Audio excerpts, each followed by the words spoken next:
On the phone, we have one of my favorite actresses of motion pictures and television. The biggest thing to come out of Cullum, North Dakota, I think that's safe to say. Angie Dickinson, how are you today?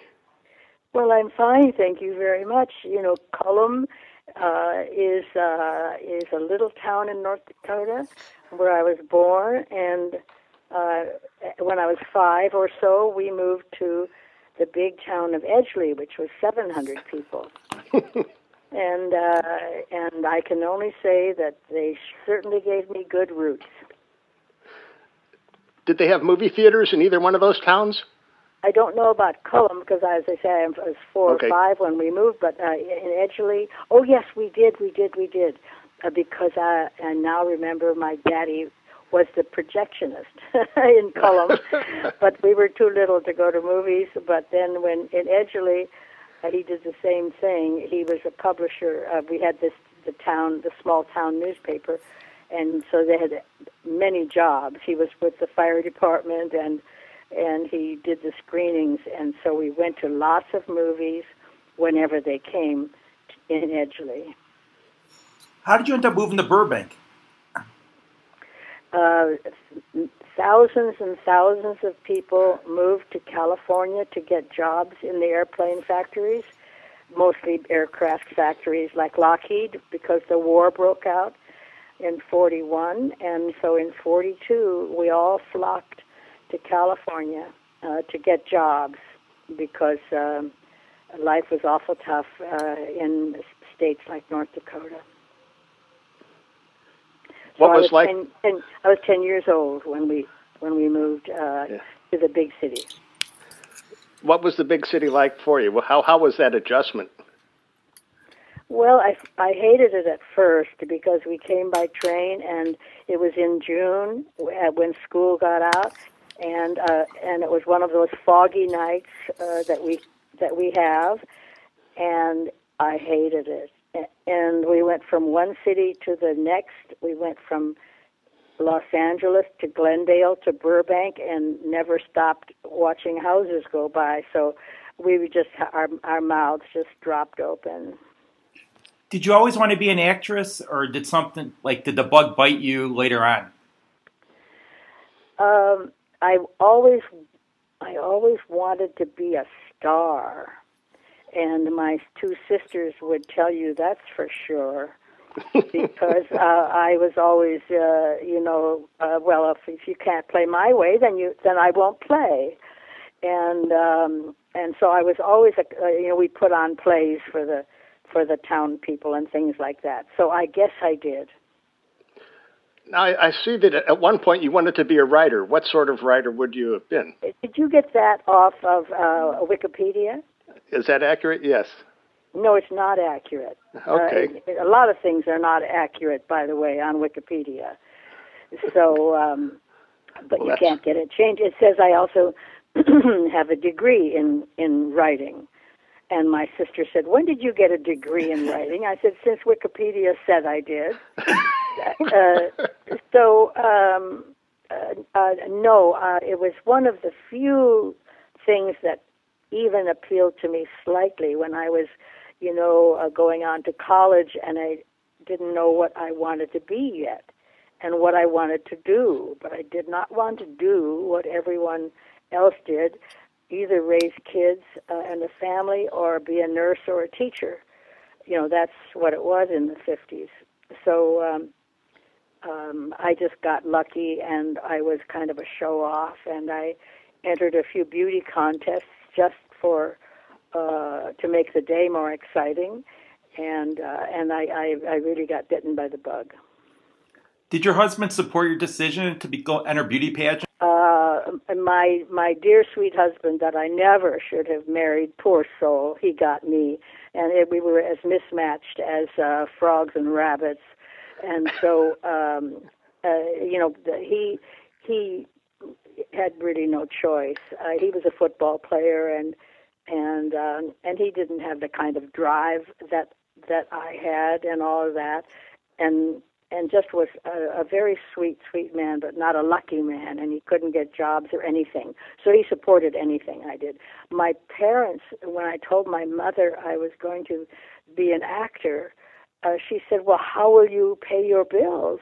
I said, oh, I'll manage.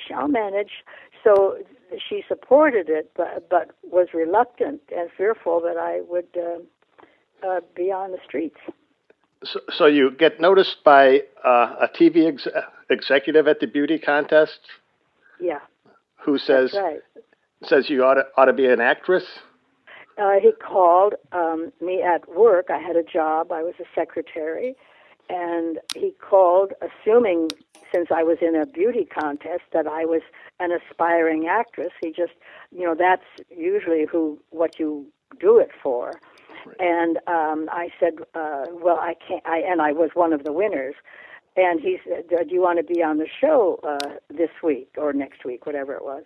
And I said, well, I can't act. This is a true story. That's how dumb I am. I said, well, I can't act. And he said, well, you don't have to act on this show. Do you want the job or not? And I said, yeah, I'll be there. And I went and I walked into the rehearsal hall. I've told this story so many times. I don't want you to think I'm that senile that I don't know that I have told it many times, but it happens to be the truth, so I'll tell it again. And I walked into the rehearsal hall as assigned at 3 o'clock on a Thursday, and there was Frank Sinatra singing with Jimmy Durante. And pow, I was just hit in the gut, saying, well, this is for me. The arena of show business can be so wonderful.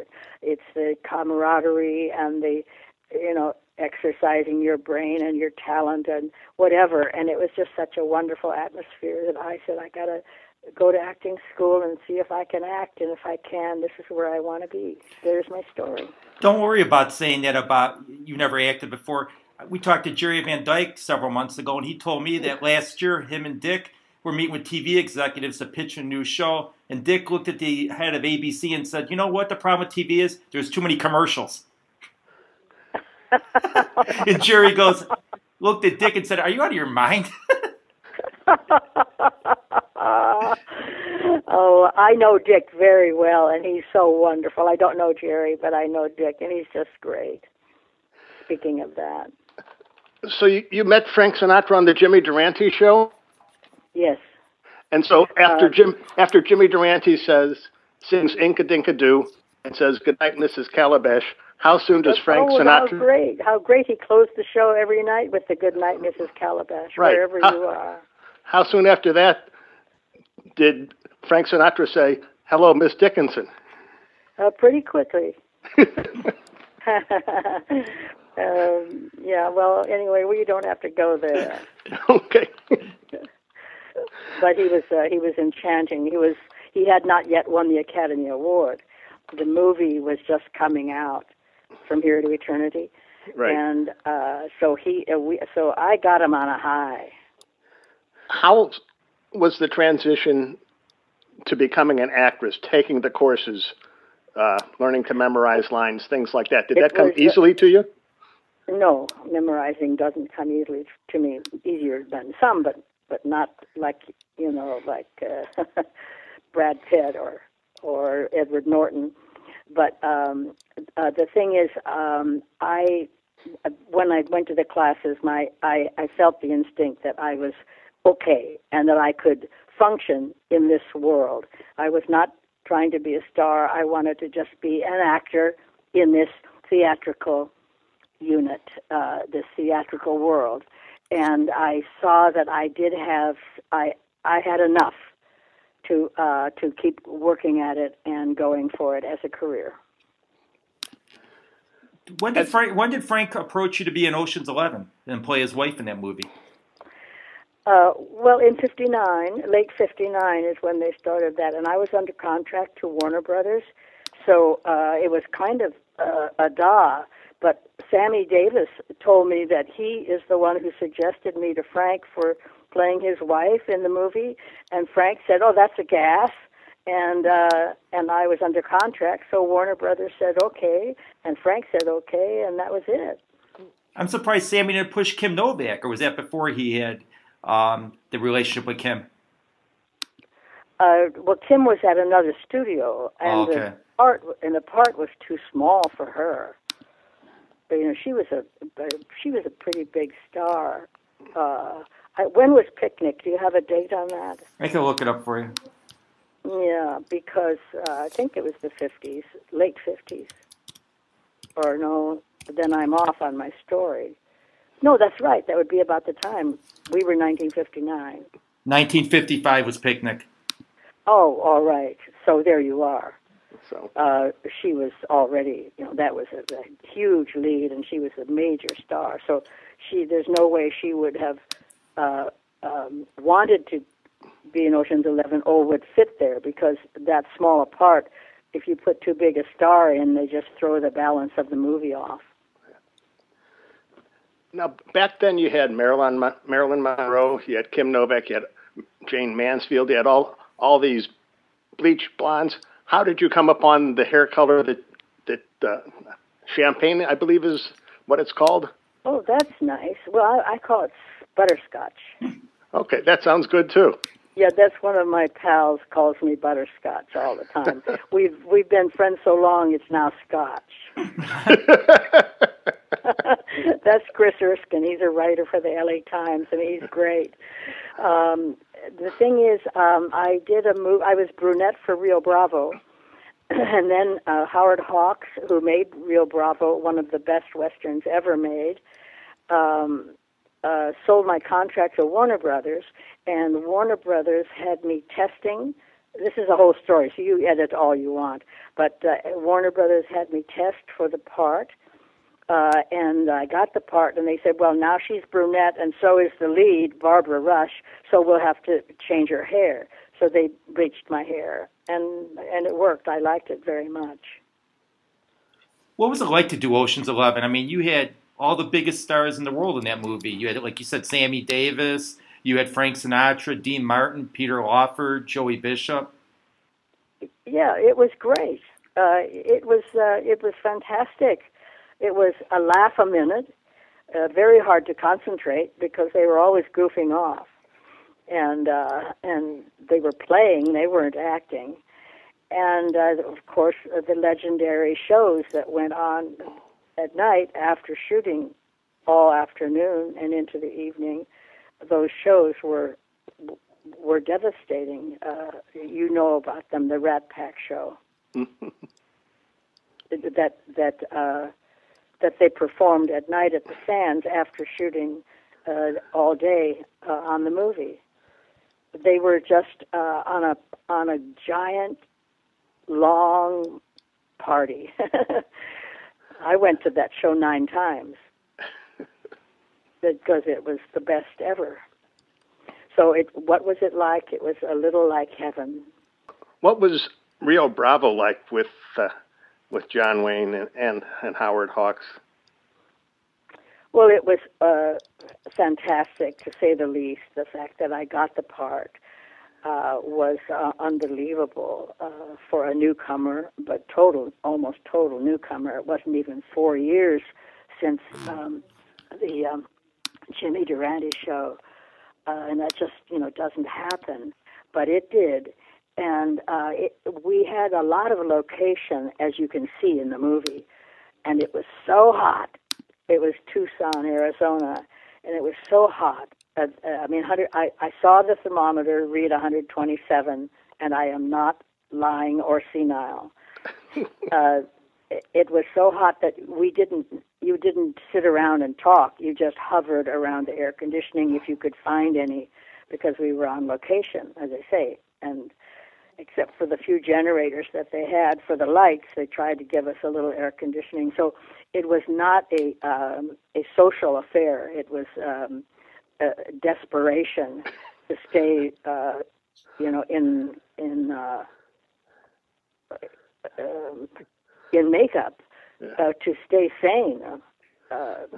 Several people fainted from a heat shock. So we didn't. So my point is, except it does need an explanation. It was too hot to socialize. Yeah.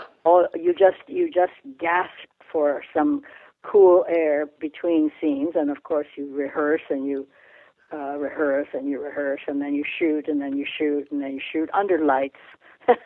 So it was not a place where we got to know each other. And then in town, I was brand new and I had a big job and I didn't have time for chit chat. My whole time on the set was trying to get it right. And Duke could not have been more patient with me. I heard from Roman Gabriel told us, the former football player, he was in a movie with John Wayne, that John Wayne actually thought he was a cowboy. Isn't that wonderful? Isn't that great? Yeah, and he was, Duke was not full of John Wayne at all. He was just so quietly pleasant. He was a Gemini, so Geminis are open, free, wonderful, people. They're socially very desirable. But he was a major Republican, and I was a major Democrat. So, but he was John Wayne, the Republican, and so I also steered away from any conversations about politics because I would never have been wanted to go up against him. So we had a lovely time, but we never got. And he had a girlfriend, and I had a boyfriend, so we never got romantic. But that's something I kind of regret. I can't imagine it being too hot or too cold for Dean Martin not wanting to socialize. It was. Oh, man. Oh, dear. I just remember. I think John Wayne was still married then, as a matter of fact. So, but you know what I'm saying? Yes. The set was very comfortable, and it was a joy, but it was not a party like Ocean's 11, where they pulled pranks on each other during the day and lit stink bombs under the billiards table and things like that. It was serious business, and we made a great movie. You were mentioning politics. Didn't Frank Sinatra get you involved in politics when JFK was running for president? No, he didn't. He introduced me to the future president, because the Senator Kennedy was in Las Vegas. He even came to one of those shows, and that's where I met him in the lobby of the Sands the first time in my life. So Frank did not get me involved any more than he got us all. You follow the leader, but I was already a fan of Senator Kennedy. I had read his book. I even remember meeting his sister, Patricia Lawford. There was Peter Lawford. Right. We were playing poker, and they came to be in the poker game one night, and I had already known Peter, also from the Durante shows. And I said to Mrs. Lawford when I met her, I just said, "Oh, I hope your brother is the next president." And she said, "Oh, I hope so," or "Oh, we'll see," something like that. But no, I was a fan of him, and as I say, I was a Democrat. My first time to vote, I made sure I voted for Adlai Stevenson. So I was already, kind of typical 60s, typical early 60s person. I believe you're quoted Democrat wanting to change the world. So go ahead. I believe you're quoted as saying that you never knowingly dated a Republican. Is that true? Yes, I did say that, and I said it sincerely, but I did not mean it to be funny. And it is funny, and it is true. If you're a strong Republican, you don't hit on a Democratic chick. It just doesn't work. So, and as they say, as great as Eisenhower was, we were all, we were very young and wanted a change, and not just change, but good change. Yeah. So it wasn't Frank, but Frank certainly was part of the leadership of wanting it even more. Could you feel your career taking off, or was the fact that you were under contract just sort of made you sort of a serf to whatever studio owned your contract? Oh no, I never felt that because they couldn't stop you on that. I even went to Jack Warner, and he I don't remember why he asked to see me something, and I asked if I was under contract, so I asked if I could leave, leave the city in case they needed me. And I said, I'm sorry, I'm a Democrat, but it's nothing personal, because he was a major Republican, as most studio heads were, and most studios were. Big business was Republican. And he said, no, it's okay. And he pulled out something, I don't know, a letter or a newspaper, and he said, frankly, I donated to both sides. So that was very, very sweet of him. And he didn't mind that I went off and campaigned for Senator Kennedy. You acted with future Republican President Ronald Reagan in his last movie. But was he a Democrat then, or was that before he turned? In his last movie. Uh-huh. Right. Was he a Republican? Was he a Democrat then, before he became a Republican? He was a Democrat long before that. Oh, okay. He was Republican. I don't know when that happened, but when he was running for governor, he was a Republican, and that was in '63. What was he like to act with? Oh, he was very, very nice. He couldn't have been. He's a very sweet gentleman, as you can tell. And nice would fit him perfectly, and very,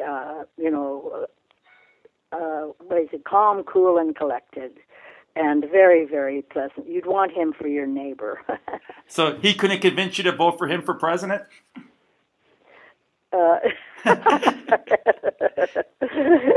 No, I didn't. No, I didn't hang around the Republican group to have him do that. I, as a matter of fact, didn't meet him again until he was president. I don't know when he became governor, but it was around '65, something like that. And then I didn't meet him again until he was in the White House. When you were auditioning for roles, who was your competition? Well, I don't, you usually don't know that, but I do know that Karen Black, they wanted for Policewoman. Not Policewoman, but the show that became Policewoman. Policewoman came out of a Police Story episode, and again, I'm not senile. I know I have told this many times. The last episode of the first season of Police Story, a great show on cops, and it was the last episode, and I found out that, and so while we were shooting, and they saw the dailies, they saw the film that we had shot each day, they said, hey, this could make a series. And I said, get away from me. And then the wardrobe people told me that they had tried to get Karen Black. I found out through the makeup department or somebody, and I got the part. So in that case, that was my competition. Little knowing it would lead to Policewoman, I just took it as a single episode job. Because go ahead. Otherwise, I don't even know. I was never in competition with Kim Novak or anybody like that. Because back then there weren't many, if any, shows with women as the lead character. No, not in drama. Nothing in drama. They were all comedians or half-hour shows, like Loretta Young did half-hour anthology shows and things like that, but never had an hour-long primetime show in network television, starring a woman. When NBC came to you, other than musicals. Yeah. When NBC came to you and said we want to do Policewoman, your thoughts? Oh, I said no way. No, I said, are you kidding? So they said, well, when they finally came back to me and said, well, tell us what you could live with. And so I told them if I was off at 6 o'clock each night, I could live with that, and I wouldn't go on location because I had a child, and so they accepted what I accepted, but we forgot about night shooting. So 6 o'clock p.m. almost turned into 6 a.m. Every Friday night you went to midnight, because at midnight it goes into golden hours. It's called. It's triple the fee for the crew, and so I ended up working a lot more hours, and I would never do it again had I known. Did you have any say in the plots or the wardrobe that you wore? Oh yeah, yeah. Your actor has to have a say in the wardrobe. I mean, well, I suppose if it's Billy Wilder, you don't. But this was television, and if I would say, "Oh, I would never wear that," they would say, "Okay, throw that one out." No, that's all it took. But yeah, and I'd say, "Well, that's too risque," or "That'll do," whatever. I had about 10 changes a show, and we did 92 shows. So you can imagine it was not fussy. Everything was fast and furious. It's a horrible profession. I remember the show well, and I remember you as being, at least from my perspective, extremely sexy and beautiful, and there's no way around that. Did you have to guard against trying to be too sexy or too hot? Yeah, we did have to watch that, definitely. And he still got me, and the producer still got me into the shower a lot. But we, yes, this was the first female, and female cops were little known, and there weren't very many, and we rarely saw them, and that was cops in uniform. I was undercover, and so being undercover, we still don't know when we're seeing them, so you have to blend in. That's the point of being undercover, of course. And so, what was your question? Did you have to tone down the sexiness? Yeah. And so, well, also it was prime time. It was a network, and they had their standards and practices, as you know, and they always tell you what you can do and what you can say. We could not hold the gun in the shot. You could not have a gun and the head that you were aiming at in the same shot, for instance. So standards and practices would watch that overly sexy stuff if we hadn't, but we were smart enough to know better. We did it with good taste, I think. I remember, I'm 42, I remember a couple of the episodes because my parents would be watching it, but my favorite show growing up when I was in preschool, my mom couldn't believe I said that, was Johnny Carson. You were on that show many times. What was Johnny like? Yeah, you're right. 42. You have to be at least 40 to have known about my show at all. I'd been off the air 38 years or something like that. But Johnny was wonderful, the best and the funniest and the coolest cat ever. He was a very quiet man. When he was off the air, he was very, very quiet socially. You couldn't get him to talk much. You talked a little bit. I'll tell you a story I haven't told. Go ahead. One night we were sitting at a party, and it was raining so hard, and the party was in Beverly Hills, and it was kind of a canopy like canvas, so the rain made even more noise. And we were sitting there, and I said, I hope you don't have to drive all the way back to Malibu in this rain. And he said, oh, I hope not.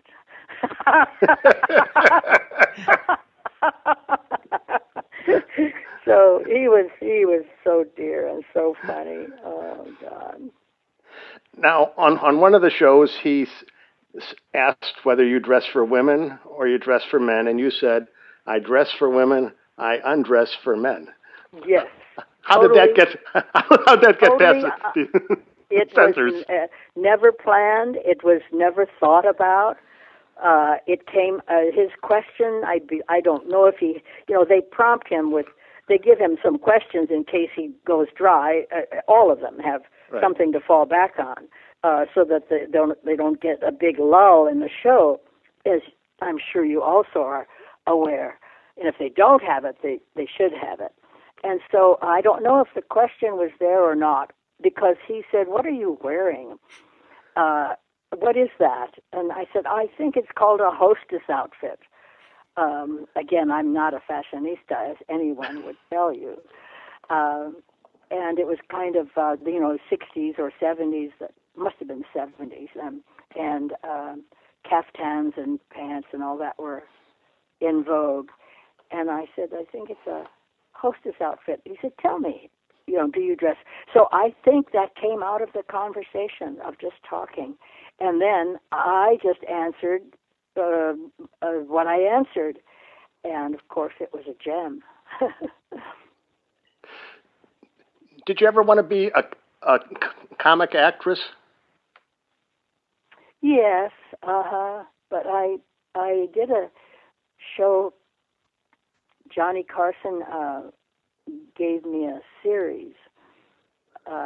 He had, in his new contract, he could produce for NBC, so he asked me to be in one of his shows, and it was a half-hour comedy show.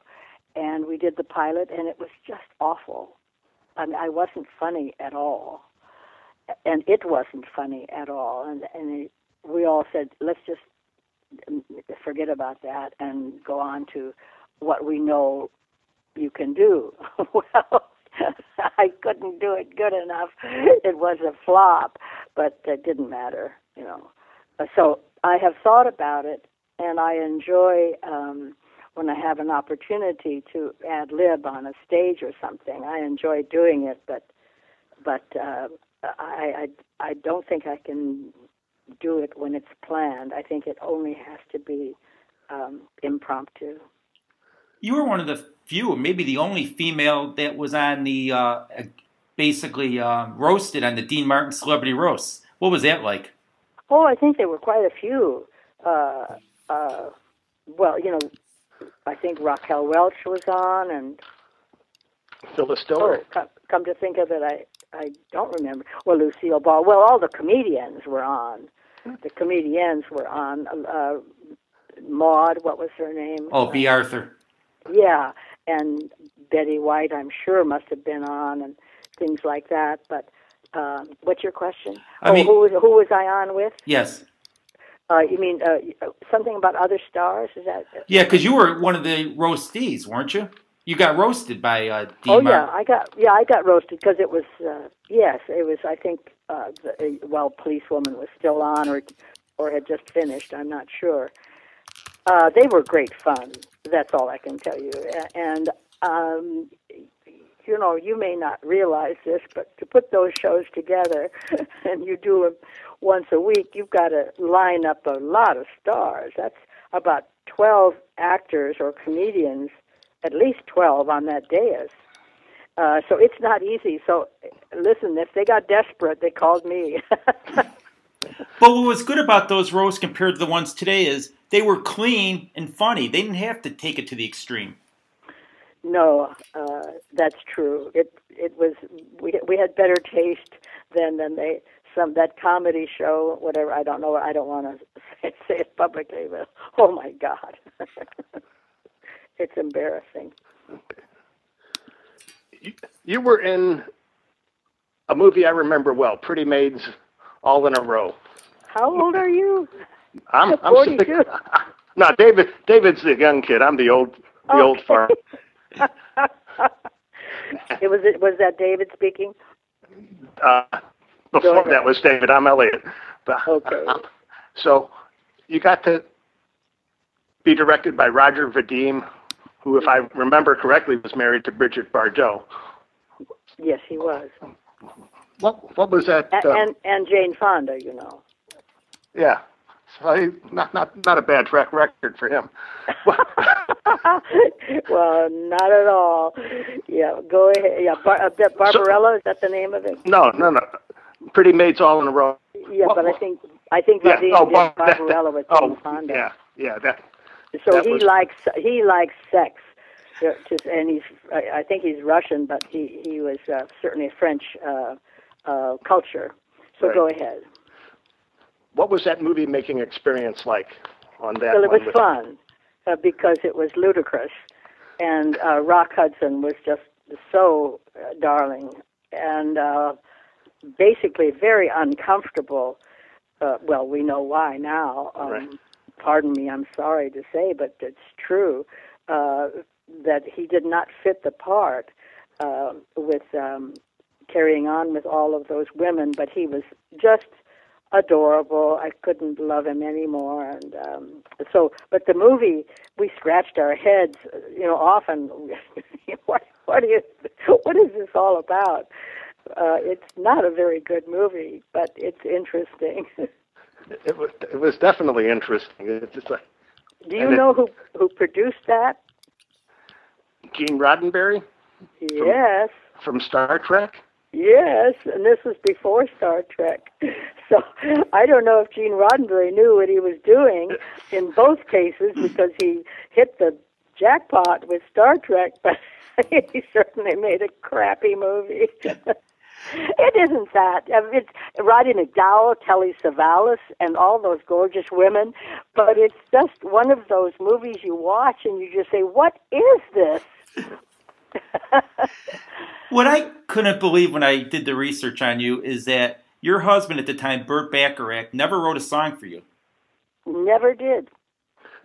I would have thought The Look of Love would have been one that he would have written for you. No, he wrote that for Ursula Andress, and he'll happily tell you that all the time, the bastard. But you were the first one to hear Raindrops Keep Falling on My Head? Absolutely, that's for sure. He said we had a house where they had a kind of a playroom downstairs, was the only room downstairs, and we made that his workroom. So he said, come down, I want you to hear a couple songs. And he played me 2 melodies. He did not write the lyrics.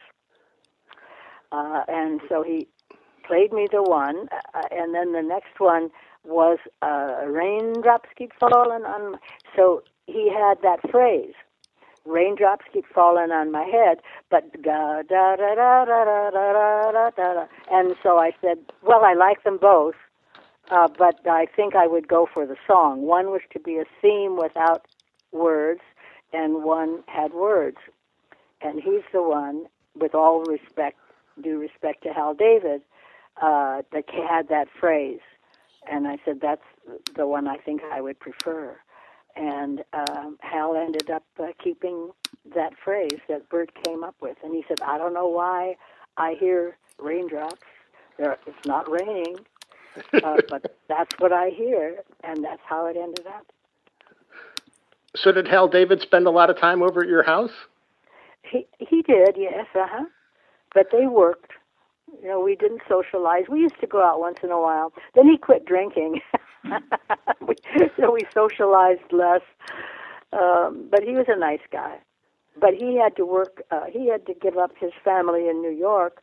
He had 2 sons, at least 2, and come out to California, where Bert had to stay with his family. So Hal was not too crazy about me.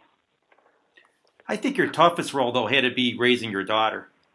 Yeah, it's really hard, and it's hard when you're a professional, because you have to leave, and it's really tough. And Nikki was born prematurely, so she had some problems. So that was why Hal was not too crazy about me. I was the cause of their being separated, because before they both lived in New York, and they just worked, and then I came along and upset that plan. Is it true that Bert's father introduced you? Did he say, boy, have I got a guy for you? Or how did that work out? He sure did. And when Bert's book came out, an atrocious book, he told about, I met Angie, my dad introduced me to Angie. I'm on Google Alert, and I read what people print about me. And Bert's first wife printed Bert's father introduced me to Bert, too. So he was trying to shuffle him off to Buffalo with some beautiful woman. I think that is just the funniest thing. Well, and I'm not on Facebook, or I would have replied to it because I think it's hysterical now. Well, his dad was a big-time newspaper man too, so. He was a very beloved man, and rightly so.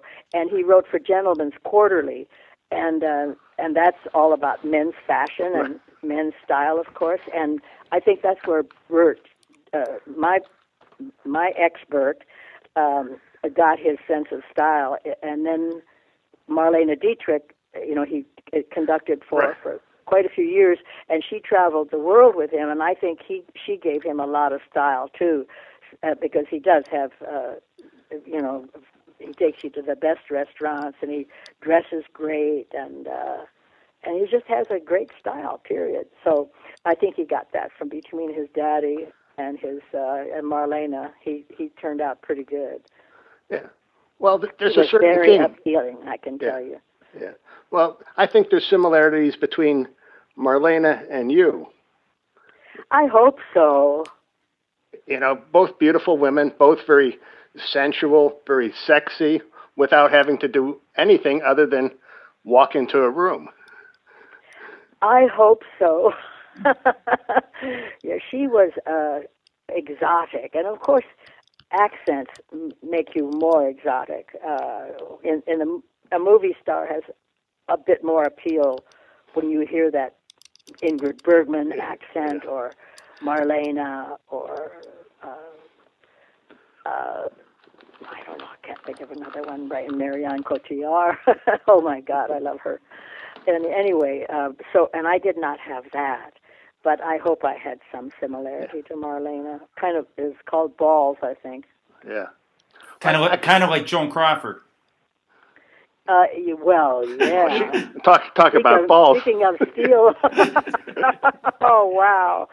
Yeah, she had them. She was, by the way, I met her once. She was absolutely the most charming woman and great hospitality. I met her in New Orleans. She married the Pepsi-Cola tycoon, and so she lived in New Orleans, and the studio sent me on a tour, and that was, one of the things they had me do, go meet Joan Crawford. And she was absolutely a magnificent lady. She kind of reminded me of Lucille Ball the same way. Very business savvy. You don't want to mess with them. Yeah, tough, really, really tough women, and who can stand up to anybody and anything, and cope with the problems of the day. Where Desi was kind of just like the pretty face, the playboy more. Well, he turned out to be pretty savvy. He had a lot to do with Desilu Productions, and he was savvy enough to use his wife. He was pretty sharp, actually. Yeah. I keep waiting for you to make a comeback in some sort of like a sexy Golden Girls type TV show, because I think wouldn't that be nice? I think so, because it's like, okay, after you're 50, people just sort of disappear, fade off into the sunset, and they're not, but you're crowded there. But there's still people that are interested in romance and things like that. But I don't think they're interested in romance with the older people. That's what is a turnoff. Oh, I can't stand to see old people kiss. It's horrible. So, but I think the Golden Girls did not have romance. It had laughs. Right. And that is maybe what's wrong with when they do use older women. No, don't leave the men out. It doesn't work anymore. It's not fun to watch people age. I mean, Betty White has like a second career with this Hot in Cleveland. My wife makes me watch this all the time, but... Oh, yeah, absolutely. Listen, I think Snickers did that more than... I think Golden Girls and Snickers kept her alive more than the Hot in Cleveland. But I guess Hot in Cleveland is a hit, isn't it? It is, for some reason. I don't get it, but it is. Yeah, I don't watch it, I'm sorry to say. She's a blast, by the way, and absolutely wonderful. But that's one. Give me two. You know, Right. she's just a, what is that called? It's not an oxymoron. Octarian or No, she's a, what's that word? I never can remember it. What it isn't at all what it seems to be. What is that? Anathema? Something like anathema. An enigma? No, anathema. It's I'm not even. I don't. Okay. I'm not. Maybe I have a lisp. Anathema. I don't know. In other words, she's just not real. You know, she's just so one of a kind out of thousands and millions. So we can't use. You know, she's a great example, but you can't be Betty White. I mean, that's the one phenomenon. She's a phenomenon for sure. a movie I know. A movie I remember you in, which I think is underrated, is Sabrina. That movie, that remake was just so good, but it didn't seem like it got the acclaim it should. There's one reason why. It's named Sabrina. If they had just named it Georgette, it would have worked. But you can't remake an Audrey Hepburn, Humphrey Bogart, William Holden movie. You know, if you're going to remake a movie, you do it. You at least title it differently. No, it makes sense because, again, I've never seen a remake as good as the original, but that movie was just solid. I mean, you had some big actors and actresses in there. Yes, Harrison Ford. And Greg Kinnear was very new to acting, and he was wonderful, and he's a big star now. Yeah. But if you're going to make Some Like It Hot again, you don't call it Some Like It Hot. Right? No, you're absolutely right. Or Casablanca. You right. call it Rick's Place or something, but you don't remake Casablanca and call it Casablanca. And that was the trouble with Sabrina. You could not duplicate it, and they were criticized to compare it. They shouldn't compare it, so therefore they shouldn't name it that way. There's my speech from the pulpit. Well, don't you think somebody as savvy and smart as Sidney Pollack would have realized that? I don't know the answer to that, but he sure was smart, and he was wonderful. What a great director. What a great loss. Oh, my God. You work with all these great actors and actresses. Who was your favorite to work with? Oh, well, you know, again, so many. It's impossible to say. Wouldn't even mention Marlon Brando. Oh, right, or Richard Burton, or Robert Mitchum. You know, so it's impossible. When I don't think, I really can't say. They were all different, and some were more desirable than others. But basically, they were all pretty fantastic. Who was the most desirable for you? I don't answer questions like that. You taught Burt Reynolds how to kiss. You gave him his first on-screen kiss. I said to him at one of his birthday parties, and we were making our speeches to him, and I said, "And don't forget, Burt, we broke the bed." Because in Sam Whiskey, we make love so hard we break the bed. So he was, by the way, he was great fun to work with, and he's still just as charming as he ever was. Are you still interested in acting if somebody comes to you with a good script? If Betty White comes and says, "I need an older sister," she brought Marion Ross on last year as her gay lover. Oh, did she? She did. Well, that's an oxymoron again. Well, if anybody, Marion is a hot chick. She is fantastic. But I didn't know that because I don't watch it. How funny. Oh Yeah, my God. Marion Ross was a man when Betty White was young, and she was in love with him. And then all of a Oh sudden, my meets this guy, and it turns out they had a sex change, and it's Marion Ross. I think that is so funny. Oh my God! Because Marion is a Scorpio, and she was dating younger men very happily. I still think she has her eye on Henry Winkler. Oh, I think we all do. And he writes. Do you know that he writes Yes. books? Oh my God! And I said, well, I've been in the dark closet for a long time. Not that closet, the intelligence closet. I did not know.